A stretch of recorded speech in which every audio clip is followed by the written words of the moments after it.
अच्छे लोगों के साथ बुरा क्यों होता है? हिंदू धर्म ग्रंथों में भागवत गीता एक ऐसा धर्म ग्रंथ है जिसमें मनुष्य के मन में उठने वाले हर प्रश्न का उत्तर इस ग्रंथ में आपको मिल जाएगा। भागवत गीता में वर्णित कथा के अनुसार अर्जुन के मन में जब भी कोई दुविधा उत्पन्न होती थी, वो उसके समाधान के लिए भगवान श्री कृष्ण के पास पहुंच जाते थे। एक दिन की बात है, अर्जुन भगवान श्री कृष्ण के पास आए और बोले, हे वासुदेव, मुझे एक दुविधा ने घेर रखा है और इसका समाधान आप ही बता सकते हैं। तब श्री कृष्ण ने अर्जुन से कहा कि हे धनंजय, अपने मन की दुविधा विस्तार से बताओ, तब मैं उसका हल बताऊंगा।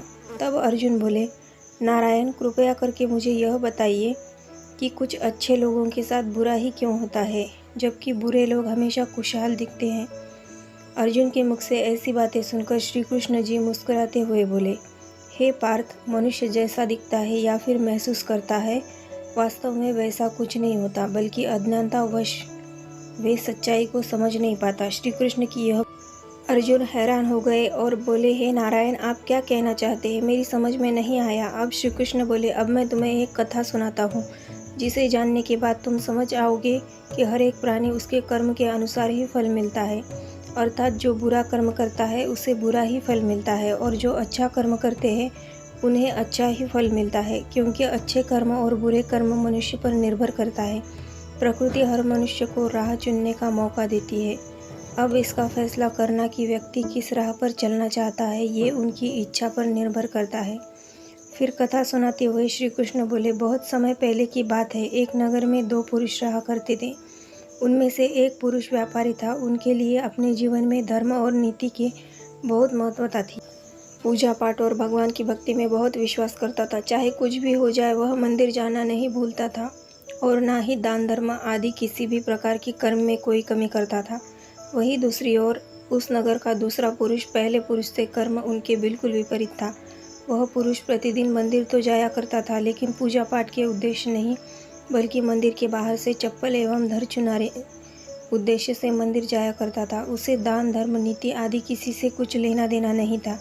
इसी तरह समय बीतता गया और एक दिन उस नगर में जोर से बारिश हुई, जिसकी वजह से उस दिन नगर कई मंदिर में पंडित के अलावा और कोई नहीं था। यह बात जब दूसरे पुरुष को पता चली तो उसके मन में ख्याल आया कि अभी सही मौका है मंदिर के धन को चोरी करने के लिए, और वह बारिश में ही मंदिर पहुंच गया। और वो व्यक्ति मंदिर पहुंचकर उस पंडित की नज़रों से बचकर मंदिर के सारे धन और जेवरात चुरा कर वहाँ से निकल गया। उसी समय धर्म कर्म में विश्वास रखने वाला दूसरा पुरुष भी मंदिर पहुंचा और भगवान के दर्शन किए, परंतु दुर्भाग्य से मंदिर का पुजारी उस दूसरे पुरुष को ही चोर समझ बैठा और शोर मचाने लगा। शोर सुनकर मंदिर में भीड़ जमा हो गई और सभी लोग उस भले पुरुष को चोर समझ बैठे और उसे अपमानित करने।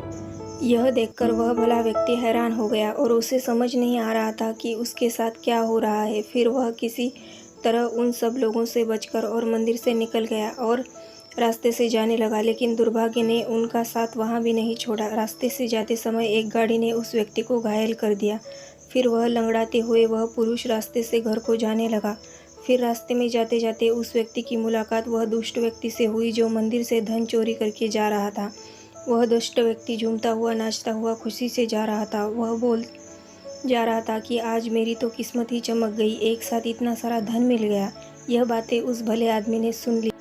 उसे हैरानी हुई और क्रोधित होकर घर जाकर उसने भगवान की सारी फोटो निकाल कर फेंक दी और भगवान से नाराज होते ही अपना जीवन व्यतीत करने लगा। जब समय बीतता चला गया, उसके बाद दोनों ही पुरुषों की मृत्यु हो गई और वे यमराज के पास पहुंचे। वह भले पुरुष के बगल में उस दुष्ट व्यक्ति को खड़े देखकर यमराज से पूछ ही लिया कि मैं तो हमेशा अच्छे कर्म करता था, पूजा पाठ दान धर्म आदि में विश्वास रखता था, जिसके बदले जीवन भर मुझे और इस अधर्म करने वाली पापी व्यक्ति को अपार धन और इसका जीवन सुखी से गुजर, ऐसा क्यों? इस पर यमराज ने उस व्यक्ति को बताया कि पुत्र, तुम गलत सोच रहे हो। जिस दिन तुम्हें गाड़ी से टक्कर लगी थी उस दिन वास्तव में तुम्हारे जीवन का आखिरी दिन था, परंतु तुम्हारे किए गए अच्छे कर्मों के कारण ही तुम्हारी मृत्यु एक छोटे से दुर्घटना में परिवर्तित हो गई।